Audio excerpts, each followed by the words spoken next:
मुच्यते। पूर्णस्य पूर्णमादाय पूर्णमेवावशिष्यते। ॐ शान्ति शान्ति शान्तिः।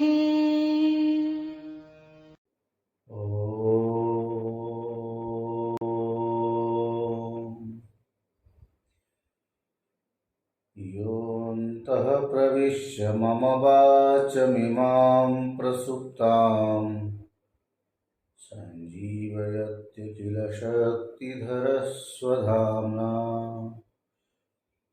अन्यांश्च हस्तचरणश्रवणत्वगादीन् प्राणान्नमो भगवते पुरुषाय तुभ्यम्।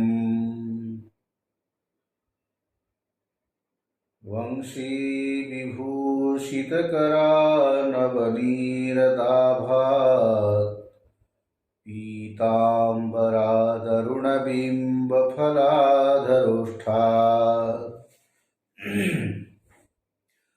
पूर्णेन्दुसुन्दरमुखादरविन्दनेत्रात् कृष्णात् परं किमपि तत्त्वमहं न जाने। श्रीचक्राङ्कितबिन्दुमध्यनिलयां पीताम्बरालङ्कृतां शङ्खं चक्रवराभयं च ददतीं बालेन्दुमौलिं शुभाम्।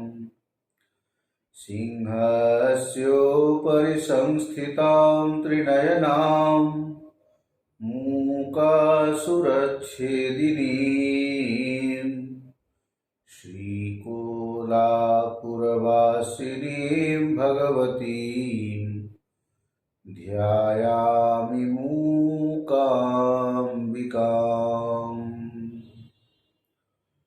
सच्चिदानन्दरूपाय विश्वोत्पत्त्यादिहेतवे तापत्रयविनाशाय श्रीकृष्णाय वयं नमः। ॐ भद्रं नो अपि वातयमनः। ॐ शान्ति शान्ति शान्तिः। शङ्करं शङ्कराचार्यं केशवं बादरायणं सूत्रभाष्यकृतौ वन्दे भगवन्तौ पुनः पुनः। ईश्वरो गुरुरात्मेति मूर्तिभेदविभागिने व्योमवद्व्याप्तदेहाय दक्षिणामूर्तये नमः। ॐ शान्ति शान्ति शान्तिः।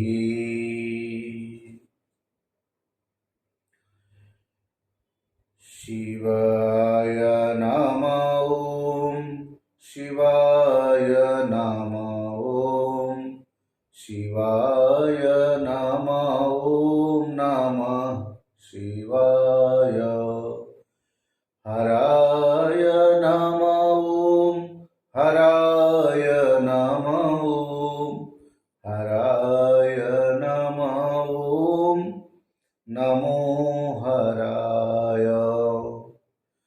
भवाय नमः। ॐ भवाय नमः। ॐ भवाय नमः। ॐ नमो भवाय।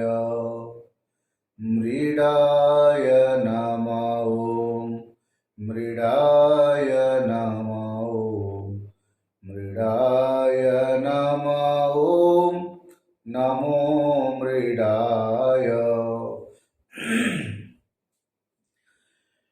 शिव शिव शिव मे निरन्तरं भज मन शिव मे निरन्तरं। जप मन हर में निरंतरम, स्मर मन मृड में निरंतरम, भज मन शिव में निरंतरम, जप में हर में निरंतरम, जप में हर में निरंतरम, शिव शिवेति शिवेति शिवेति वा, हर हरेति हरेति हरेति वा, भव भवेति भवेति भवेति वा, मृड मृड मृडेति मृडेति वा। प्रेम से बोलिए बाबुलनाथ महादेव की जय। सिद्धि विनायक गणेश भगवान की जय, मुंबा देवी की जय, महालक्ष्मी माता की जय, सत्य सनातन धर्म की जय। ओम नमः पार्वती पते, हर हर महादेव।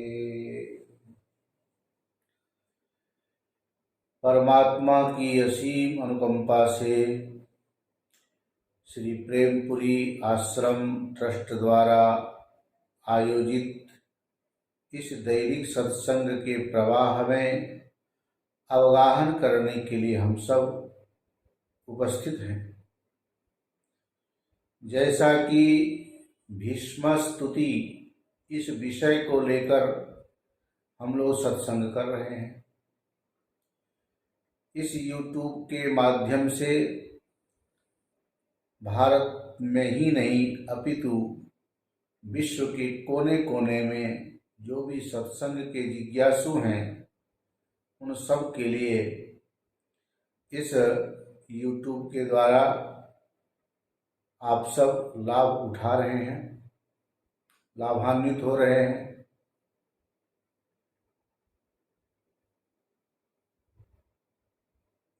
भीष्म स्तुति में हम इस बात की चर्चा करने जा रहे हैं कि भीष्म पितामह ने शरशैया पर लेटे हुए जो भगवान के आगमन की प्रतीक्षा में थे, उनका वह सपना, उनकी इच्छा पूरी होने जा रही है। महाभारत काल में भगवान के साथ युद्ध के मैदान में जो भी घटनाएं घटित हुई थी, अपने जीवन में ऐसे ऐसे वाकया हुआ था, उन सब को मानो अपने इस स्तुति के द्वारा क्षमा याचना पूर्वक भगवान की लीला का वर्णन और अपने किए गए अपराधों का स्मरण करके पश्चाताप भी कर रहे, प्रायश्चित कर रहे हैं। भीष्म पितामह कोई सामान्य व्यक्ति नहीं थे। शांतनु नंदन, गंगा पुत्र, अष्टवसुओं में अग्रणी भीष्म जी की महिमा आप यदि विशेष रूप से जानना चाहें तो जरूर महाभारत पढ़िए और उसमें आपको जगह जगह भीष्म की महिमा, उनकी महत्ता क्या है, इसको आप जान पाएंगे, समझ पाएंगे। भीष्म पितामह शरशैया पर लेटे हैं। जैसा कि सूत जी शौनक आदि ऋषियों को ये प्रसंग श्रवण करा रहे हैं भागवत में। इति भीत प्रजाद्रोहात् सर्वधर्म विवित्सया ततो विनशनं प्रागात् यत्र देवव्रतो अपतत्।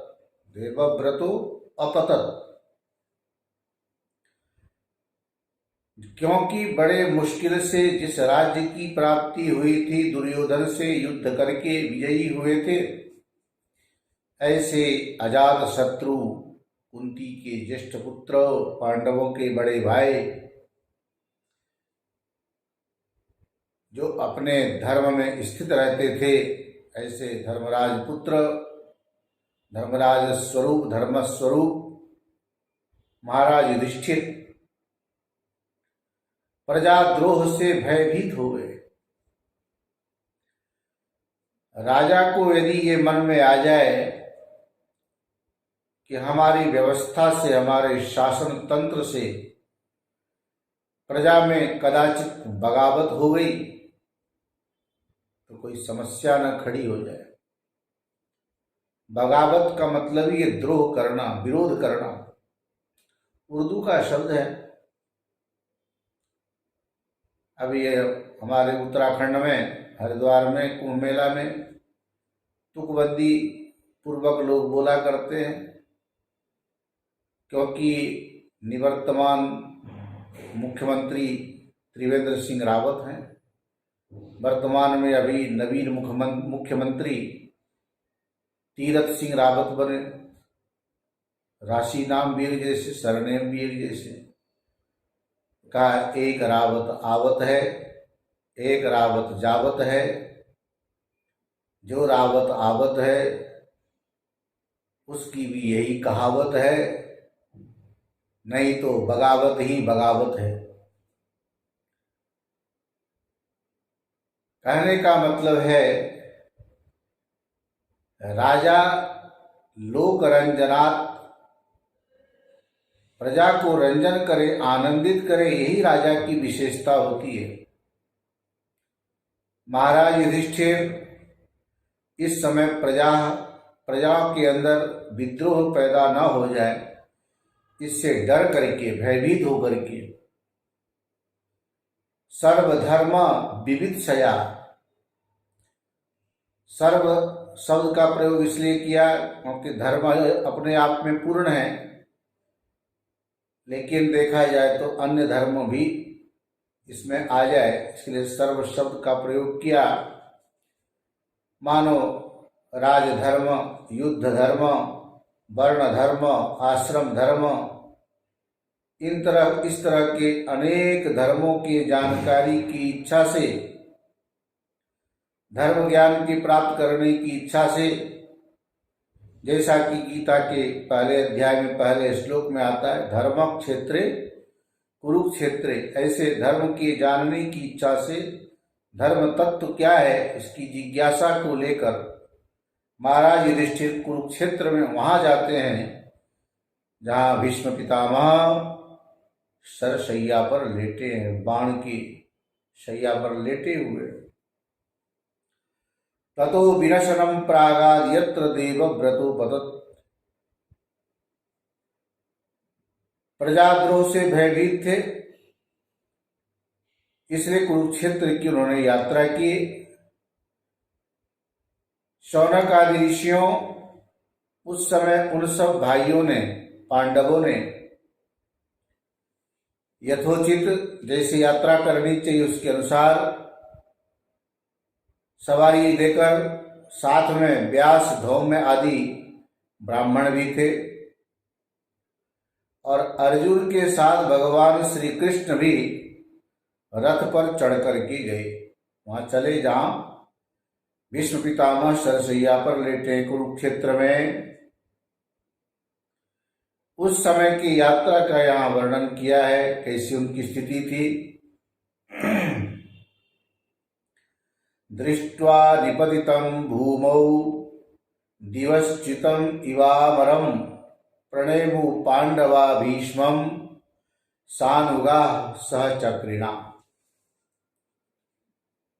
भीष्म पितामह इस समय सरसैया पर लेटे हुए हैं। ये भी एक रहस्य की बात है कि ऐसे बिस्तरा बना करके कोई लेटता है क्या? शरीर में थोड़ा बहुत कांटा चुभ जाए, सहन करने की कोशिश कर भी सकते हैं, लेकिन मस्तक के नीचे नुकीले बाण की तकिया बना करके रहना, ये थोड़ा जटिल मामला है, कठिन है इसको समझना। और इस समय यदि सबसे अच्छा काम करने वाले, भीष्म पितामह को प्रसन्न करने वाले यदि कोई है तो वह है अर्जुन। अर्जुन की यहाँ बड़ी विशेषता बताई गई है। विष्टायाम तु महाराज सर्वर्या सर्व पार्थिवा पांडवा धार्तराष्ट्रश्च उपातिष्ठत पितामह तम वीर शयने वीरम शयानम पुरुषोत्तम अभिवाद्य उपतस्थुर्वै क्षत्रिया क्षत्रियर्षभम। जैसे संजय को दिव्य चक्षु प्रदान किया था, दिव्य दृष्टि प्रदान की थी, तो उस समय बोलते हैं कि वहां ऐसी स्थिति थी जहां विश्व पितामह सरसैया पर लेटे थे, वहां पर ये सभी लोग पहुंचते हैं। हाँ, रात बीती है और सवेरा हुआ, उस समय सब राजा पांडव तथा आपके पुत्र कौन, दुर्योधन, क्योंकि संजय की कथा धृतराष्ट्र को बतला रहे, और उस समय की जो घटना है वो बहुत जानकारी के लिए आवश्यक है जानना। भीष्म की सेवा में ये सभी उपस्थित हुए, सब लोग वहां पहुंचे। क्षत्रिय शिरोमणि भीष्म जी को प्रणाम करके उनके समीप खड़े हो गए। जितने लोग गए थे सब लोग खड़े हो गए। और उस समय का जो वातावरण है, हजारों की संख्या में कन्याएं चंदन, चूर्ण, लाजा अर्थात खील और माला फूल आदि सभी प्रकार के शुभ सामग्री शांतनु नंदन भीष्म पितामह के ऊपर बिखेरने लगे। उस समय वहां जो उपस्थित थे उन लोगों का भी वर्णन किया है। स्त्रियों, वृद्धा तथा बाला, प्रेक्षकाश्च पृथक जनाः समभ्ययुः शान्तनवम् भूतानीव तमोनुदम्। स्त्रियां, महिलाएं, वृद्धजन, बुजुर्ग लोग, बालक, छोटे बच्चे और अन्य साधारण जन शांतनु कुमार भीष्म पितामह जी के दर्शन करने के लिए वहां आए। मानो समस्त प्रजा अंधकार नाशक भगवान सूर्य की उपासना के लिए उपस्थित हुई हो, ऐसा वह वातावरण लग रहा था, दिख रहा था। जैसे सूर्य के दर्शन के लिए सब इकट्ठे हो जाते हैं, ऐसे भीष्म पितामह के पास सभी लोग एकत्रित हो गए।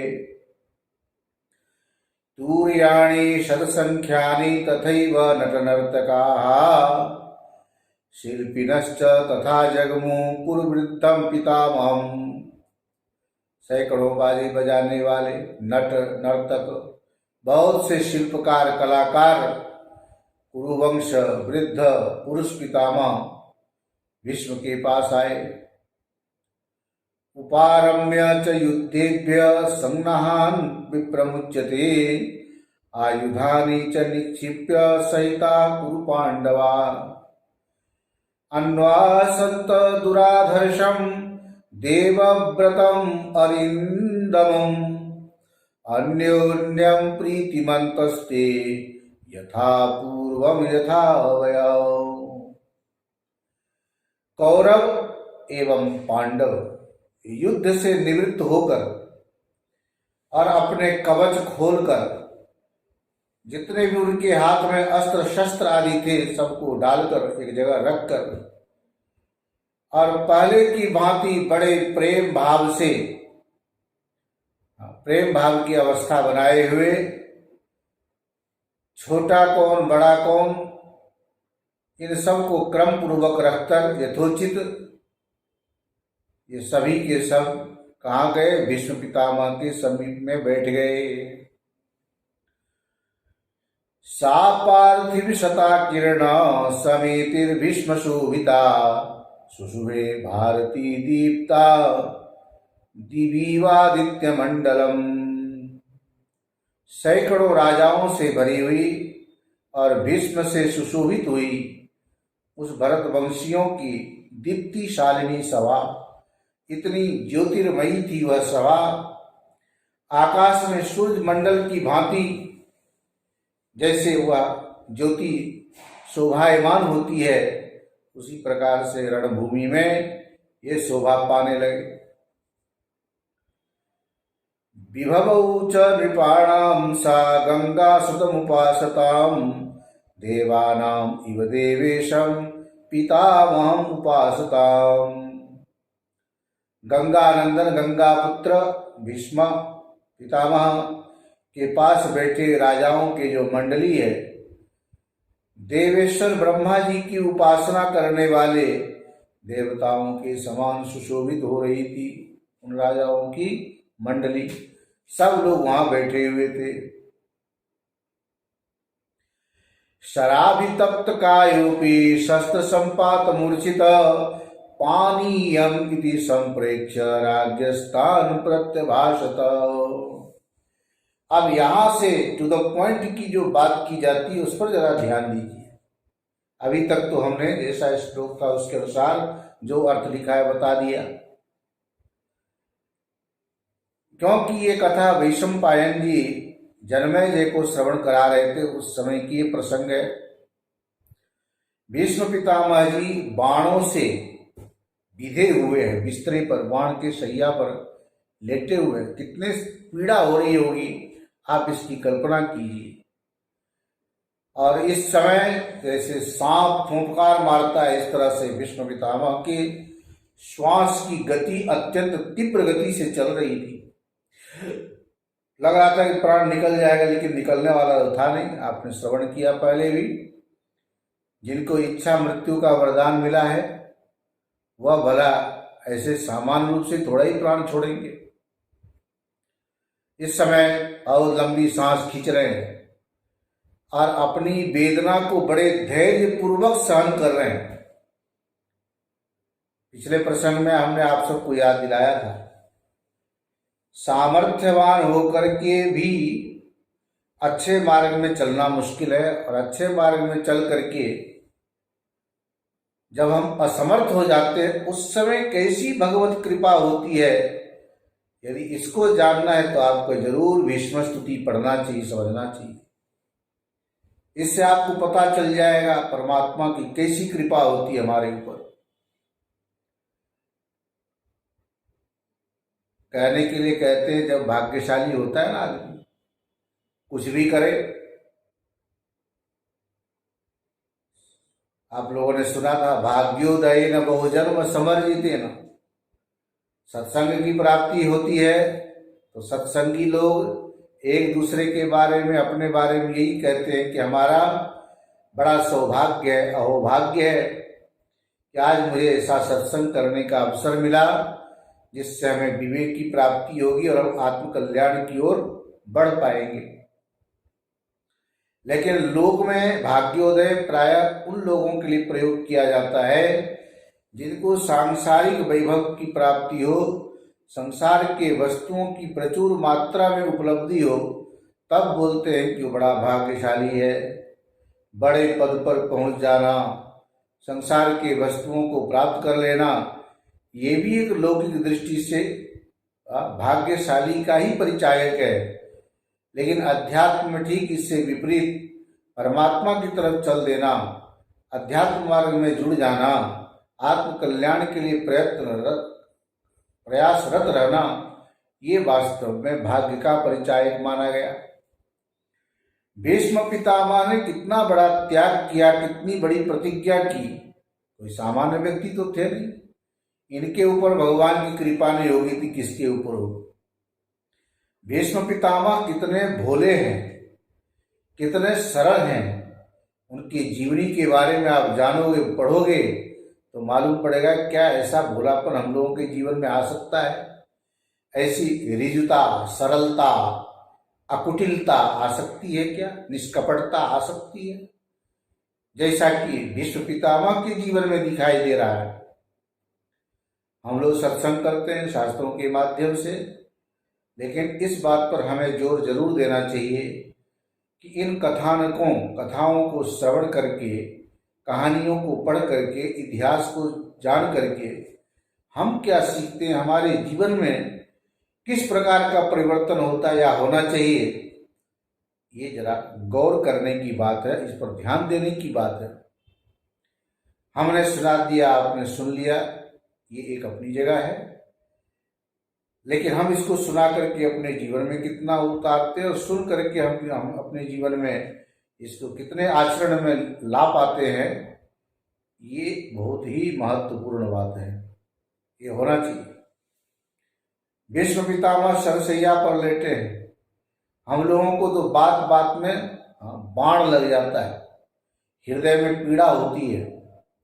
भीष्म पितामह यहाँ प्रायश्चित भी कर रहे हैं, धैर्य पूर्वक किस बात की प्रतीक्षा कर रहे हैं, भगवान के आगमन की, जिनके अंदर आकांक्षा है, श्रद्धा है, विश्वास है कि ठाकुर जी आएंगे और हमारे ऊपर जरूर कृपा करेंगे।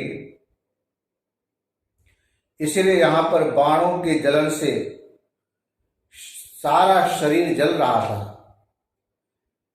शस्त्रों के आघात से मूर्छित हो रहे थे। केवल बाण सैया पर ही लेटे थे ऐसा नहीं, अभी तो अन्य शस्त्रों का भी उन्होंने सामना किया था। और उन सब राजाओं से घिरे हुए होने पर बोलते क्या है, लंबी श्वास ले रहे, प्राण छूट जाएगा ऐसा लग रहा है। और उस समय जो उन्होंने बोला, पानीयम इति संप्रेक्ष्य राज्ञ ताम प्रत्यभाषत, उन राजाओं की ओर देखते हुए एक ही वाक्य बोला, पानीयम, पानी, जल। ततस्ते क्षत्रिया राजन उपाजन्नु समन्तत भक्ष्यानुच्चावचान राजन बारिकुंभांश शीतलान। तब ये क्षत्रिय नरेश चारों ओर से भोजन के उत्तम उत्तम सामग्री और साथ में शीतल जल से भरा हुआ घड़ा, घड़ा क्या, घड़े, अनेक घड़े, शीतल जल और भोजन के सामग्री, उत्तम से उत्तम सामग्री ला करके, और जो सरसैया पर लेटे हुए ऐसे भीष्म पितामह के सामने ला करके रख दिया। लेकिन इन सारी चीजों को देखने के बाद जो भीष्म पितामह का कहना है वह भी जरा सुनिए। उपानीतं तु पानीयं दृष्ट्वा शान्तनवो ब्रवीत् नाद्यातीता मया शक्त्या शक्या भोगा केचन मानुषा अपक्रांतो मनुष्येभ्य शरशय्यां गतो ह्यहं प्रतीक्षमाणस्तिष्ठामि निवृत्तिं शशि सूर्ययोः। सरशैया पर भीष्म पितामह लेटे हैं, इसका भी कोई कारण होगा, अन्यथा जमीन पर लेट जाते, अच्छे पलंग पर लेट जाते, बाण के अतिरिक्त किसी दूसरे चीज को बिस्तरा बना के लेट जाते। बाण को ही शैया बना करके लेटने की क्या जरूरत थी, इसके पीछे क्या कारण था, वो आप श्रवण कीजिए। उस समय भीष्म पितामह उत्तम से उत्तम भोजन की सामग्री और शीतल जल से भरा हुआ घड़ा देख करके भी न तो भोजन पाने की इच्छा की, न जल पीने की इच्छा की, जबकि पानी ऐसा शब्द बोला तो था। फिर पानी मंगवाया किस लिए, पानी आने के बाद पी लेना चाहिए था, फिर क्यों नहीं पिया, क्या कारण होगा। नाद्यातीता मया शक्या भोगा केचन मानुषा, न अद्य अतीता। गंगा पुत्र हैं, अष्टवसु हैं, अष्टवसुओं में से शख्सियत है, श्रापवशात उन्हें मृत्यु लोक में आना पड़ा था।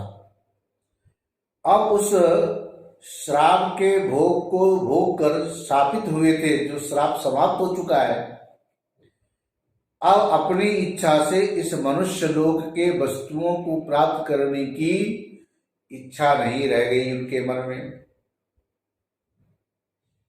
भोगा न भुक्ता वयमेव भुक्ता, तृष्णा न जीर्णा वयमेव जीर्णा।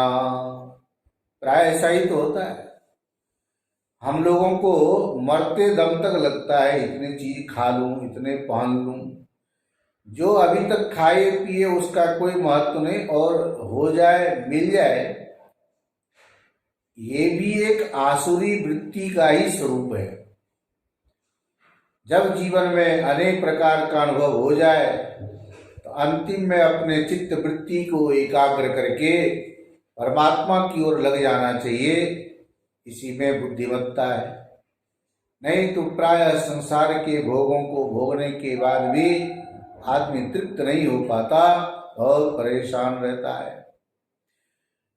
जैसा कि उपनिषदों में आपने श्रवण किया होगा, अथ वित्थाय भिक्षाचर्यम चरंत, वित्थाय वित्थान दशा, उठो इससे ऊपर चलो।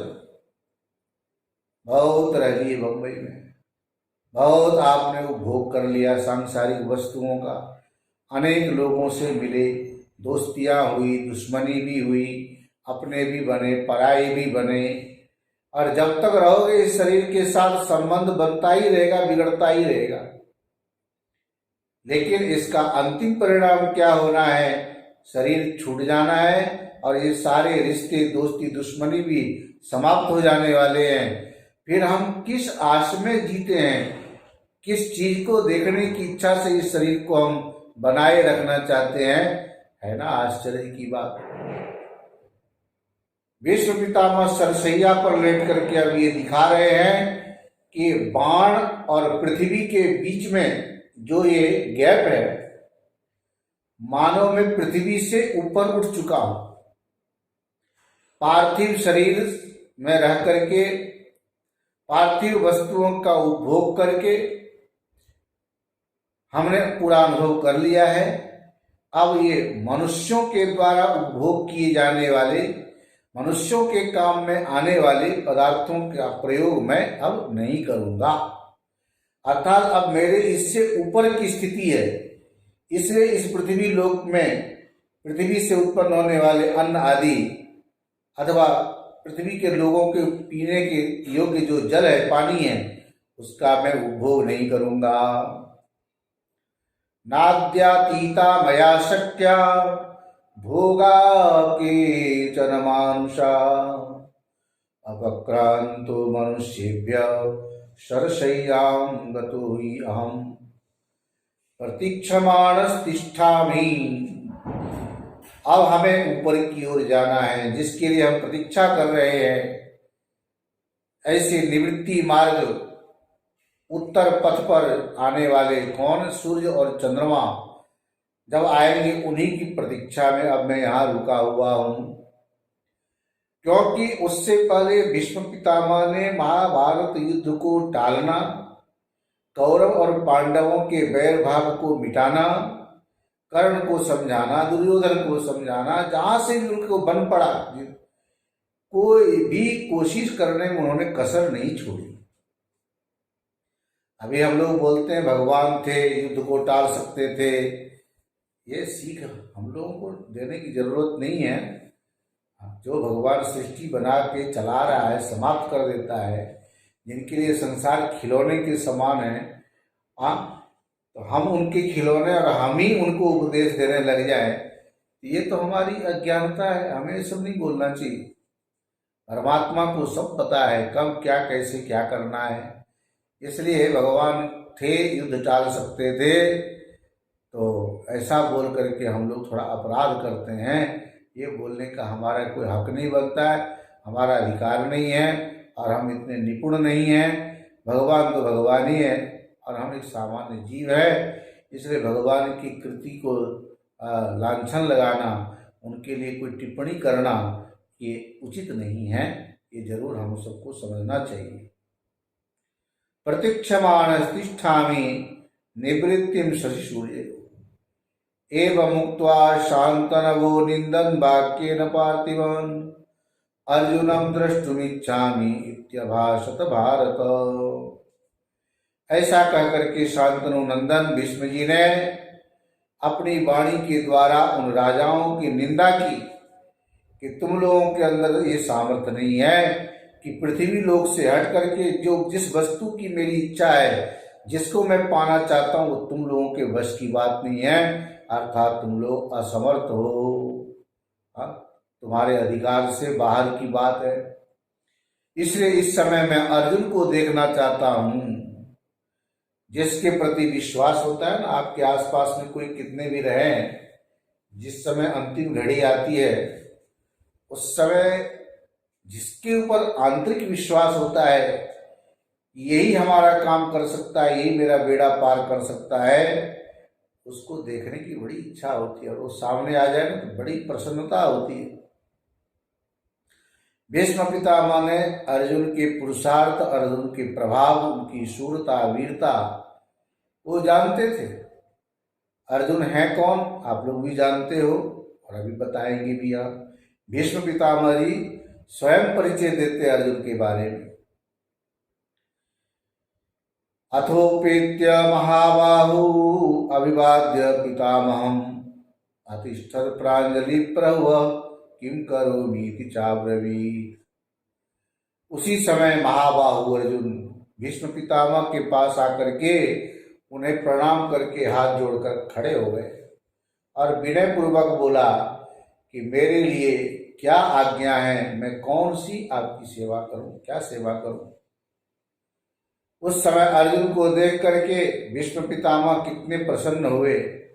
अर्जुन को जब हाथ जोड़ करके अपने सामने खड़ा देखा, उस समय धर्मात्मा देवव्रत पितामह भीष्म बड़े प्रसन्न हुए और बोले कि दह्यतीव शरीरम में संवृतस्य तवेषु भी मर्माणि परितूयन्ते मुखम च परिशुष्यति।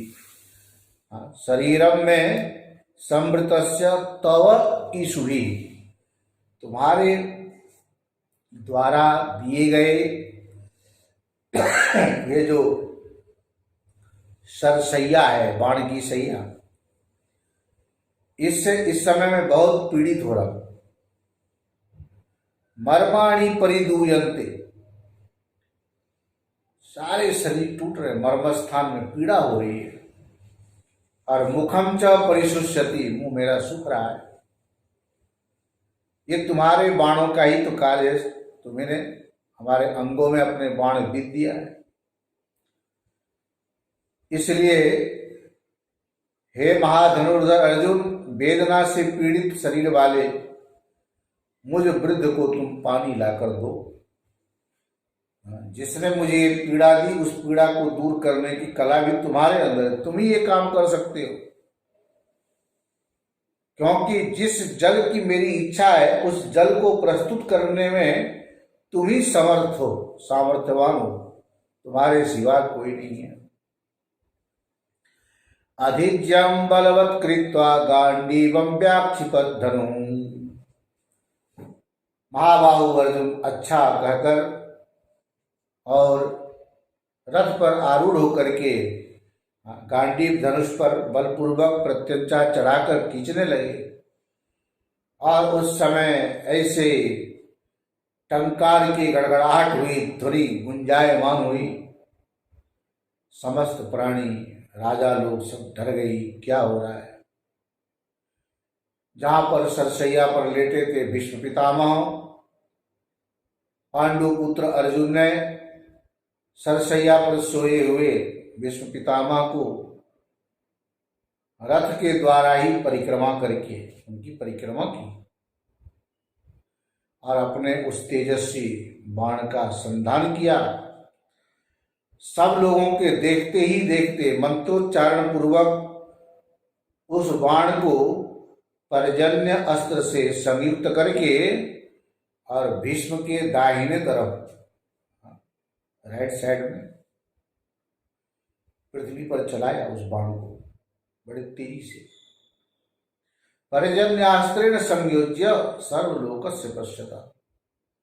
ऐसे भीष्म पितामह के बगल में दाहिनी तरफ अर्जुन ने अपने उस बाण का संधान करके जो प्रयोग किया, उस समय फिर क्या हुआ, तो शीतल जल अमृत के समान मधुर स्वाद वाले, अत्यंत दिव्य सुगंधी दिव्य रस से युक्त स्वच्छ सुंदर जल की धारा ऊपर की ओर उठ करके और सीधे भीष्म पितामह के मुंह में पानी आने लगा, जल आने लगा। ये अर्जुन के प्रताप का फल है। अर्जुन ने इस प्रकार से चमत्कार करके दिखाया।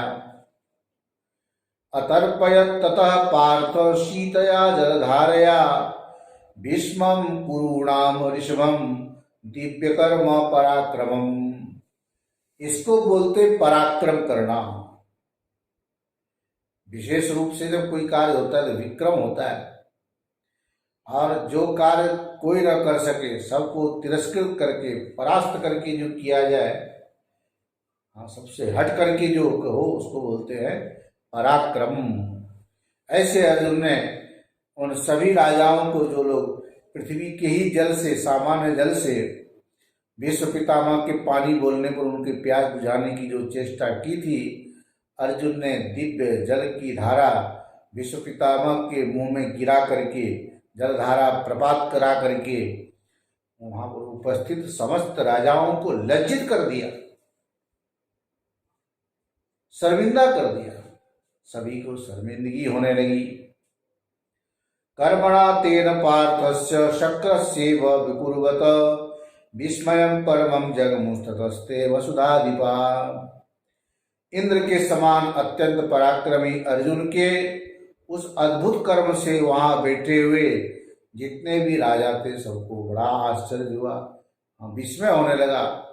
सोचने लगे ये क्या हो गया।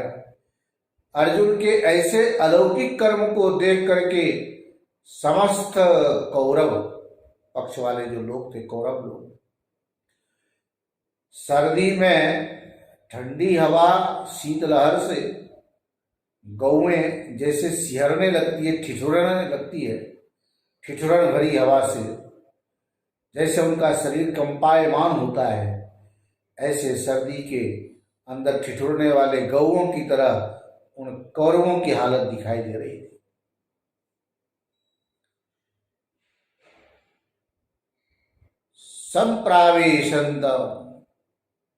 संप्रावेपंत कुरवो गावः शीतार्दिता इव।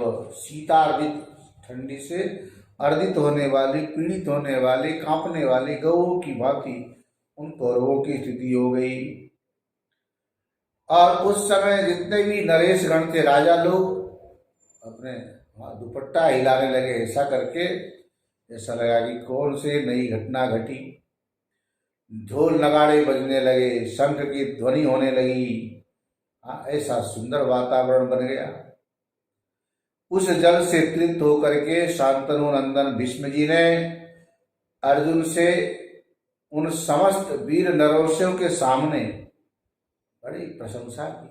भीष्म पितामह ने अर्जुन के ऐसे अलौकिक कार्य को देख करके जो उन्होंने तृप्त कर दिया था जल पिलाकर, तो भीष्म पितामह अपनी प्रसन्नता व्यक्त करते हुए उन सभी राजाओं के सामने बड़ी विचित्र बात कही। नैतच्चित्रं महाबाहो त्वयि कौरवनंदन कथितो नारदेनासी पूर्वर्षि रमितद्विते। भीष्म पितामह को नारद जी ने पहले ही बता दिया था अर्जुन के बारे में, ये कौन है। इसलिए भीष्म पितामह जी नहीं जानते थे और आज कोई नई चीज जानते, ऐसा नहीं। उनको पहले से ही पता था कि ये कौन है। वासुदेव सहायस्त्वं महत्कर्म करिष्यसि यन्नोत्साहति देवेन्द्र सह देवैरपि ध्रुवम्।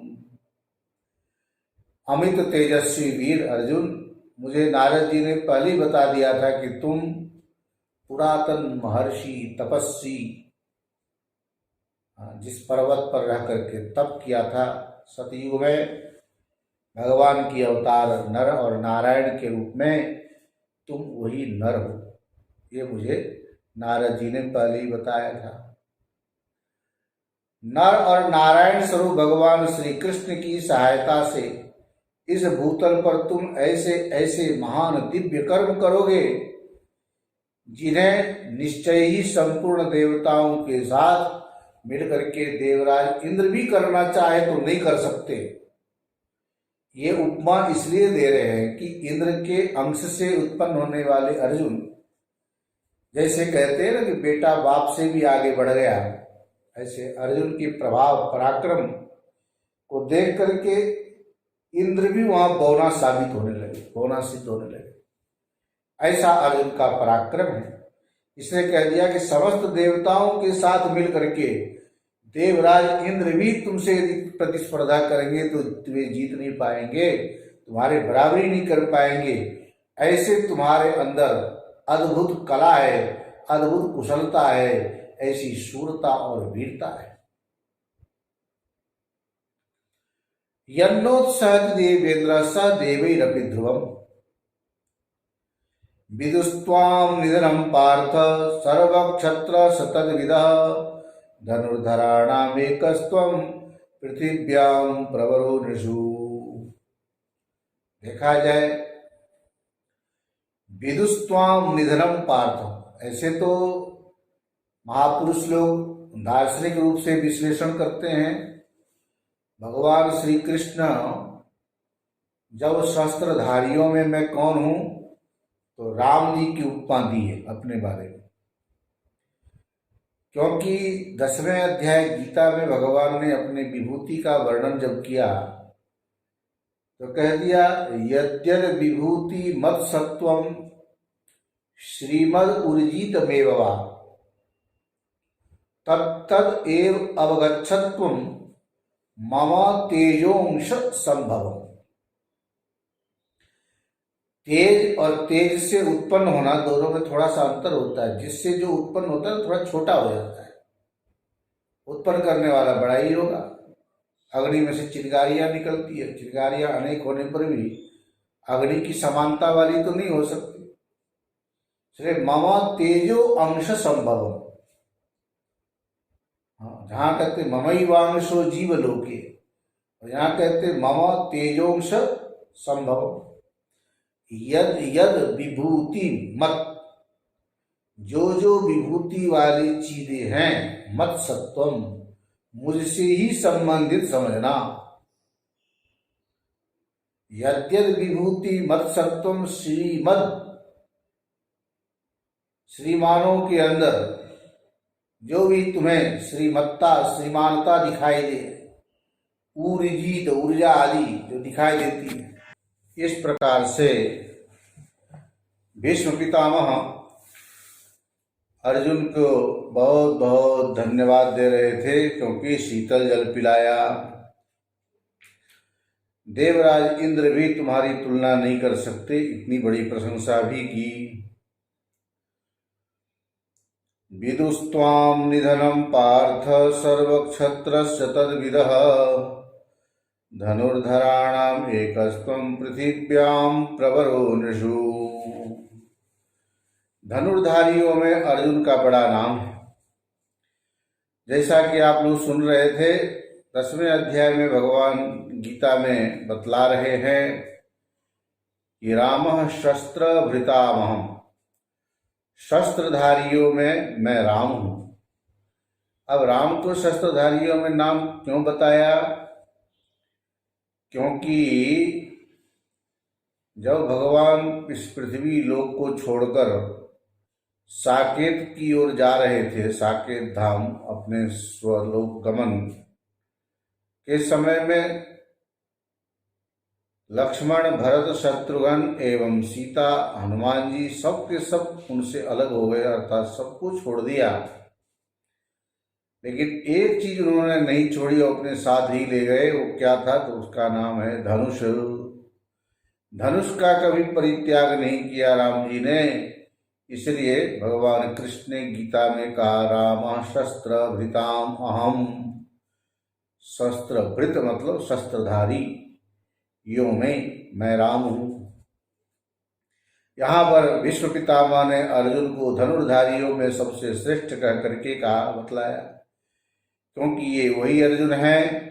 चाहे भीष्म पितामह को तकिए की जरूरत पड़ी, उस समय इसी गांडीव धनुष का प्रयोग किया, और अभी पानी करके जो बोला था, जल चाहिए करके जो बोला था, उसके लिए अर्जुन ने अपने गांडीव धनुष के संधान करके और उससे पृथ्वी के अंदर से शीतल जल की धारा सीधे उनके मुख में डालकर तृप्त कर दिया। मनुष्या जगति श्रेष्ठा पक्षीणाम पतगेश्वर सरिताम सागर श्रेष्ठो गौरवरिष्ठा चतुष्पदाम। जंगम प्राणी, चलने फिरने वाले प्राणियों में मनुष्य को श्रेष्ठ कहते हैं। पक्षियों में गरुड़ जी को श्रेष्ठ माना गया, और प्रवाहित होने वाले सरिताओं में समुद्र जैसे श्रेष्ठ है। और जिस प्रकार से चार पैर वाले प्राणियों में गाय को सबसे श्रेष्ठ मानते हैं, तेजोमय पदार्थ में जिस प्रकार से सूर्य श्रेष्ठ है, पर्वतों में हिमालय महान माना जाता है, जातियों में जैसे ब्राह्मण को श्रेष्ठ कहते हैं, उसी प्रकार से धनुर्धारियों में तुम सबसे श्रेष्ठ हो। न वै श्रुतं धार्तराष्ट्रेण वाक्यम मयोच्यमानं विदुरेण चैव द्रोणेन रामेण जनार्दनेन मुहुर्मुहुर् संजयेनापि चोक्तम। मैंने, विदुर ने, द्रोणाचार्य जी ने, परशुराम जी ने और भगवान श्री कृष्ण ने और इसी प्रकार से संजय ने भी बार बार युद्ध न करने की सलाह दी है, परंतु दुर्योधन ने हम लोगों की बातें नहीं सुनी।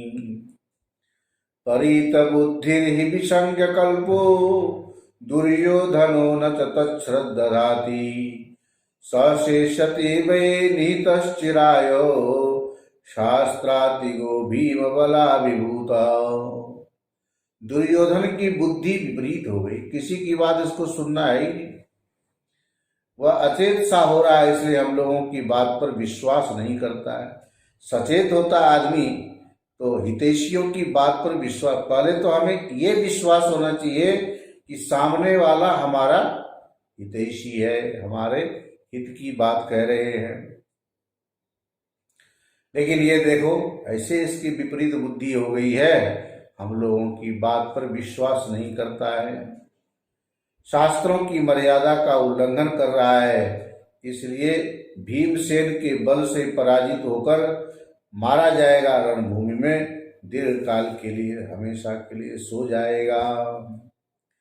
एतत् श्रुत्वा तद्वच कौरवेन्द्रो दुर्योधनो दीनमना बभूव। दुर्योधन दीन मना हो गया, उसके बुद्धि में जो अभी तक जिस बात की गर्मी थी, अब शिथिलता आ गई, विकलता आ गई, हतोत्साहित हो गया।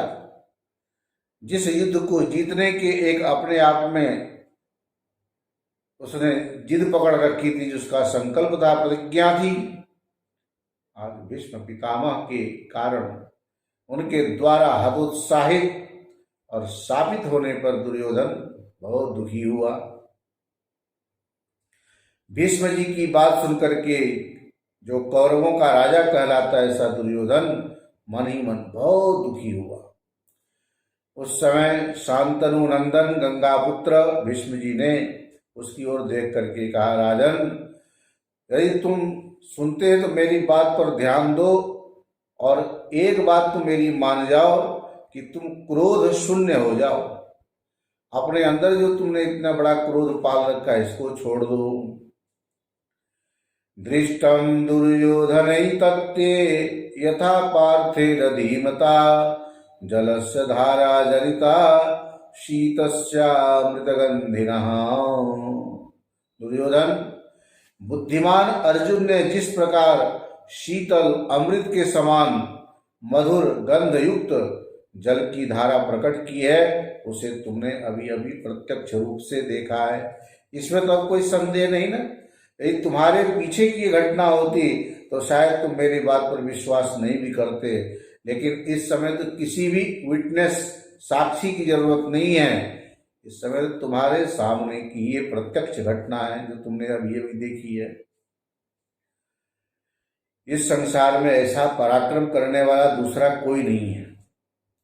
आग्नेय, वारुण, सौम्य, वायव्य, वैष्णव, ऐन्द्र, पाशुपत, ब्राह्म, पारमेष्ठ्य, प्राजापत्य, धात्र, त्वाष्ट्र, सावित्र और वैवस्वत आदि संपूर्ण दिव्य अस्त्रों को इस समस्त मानव जगत में एकमात्र अर्जुन अथवा देवकी नंदन नंदनंदन भगवान श्री कृष्ण जानते हैं। दूसरा कोई यहाँ इन अस्त्रों को नहीं जानता है। ऐसे अनेक अस्त्रों के बारे में भीष्म पितामह जी ने उल्लेख किया और कहा कि इसको जानने में ये दो ही समर्थ हैं, एक भगवान कृष्ण और दूसरे अर्जुन। पांडुपुत्र अर्जुन को युद्ध में किसी भी प्रकार से जीतना संभव नहीं है, असंभव है। जिस महामनस्वी पुरुष के ये अलौकिक कर्म, लौकिक कर्म जो लोक में सब लोग करते हो लौकिक कर्म है, और लोकों से हट करके इस संसार से पृथक कार्य जो किया जाए उसको बोलते अलौकिक कार्य, जो अभी अभी प्रत्यक्ष रूप से दिखाई दिया।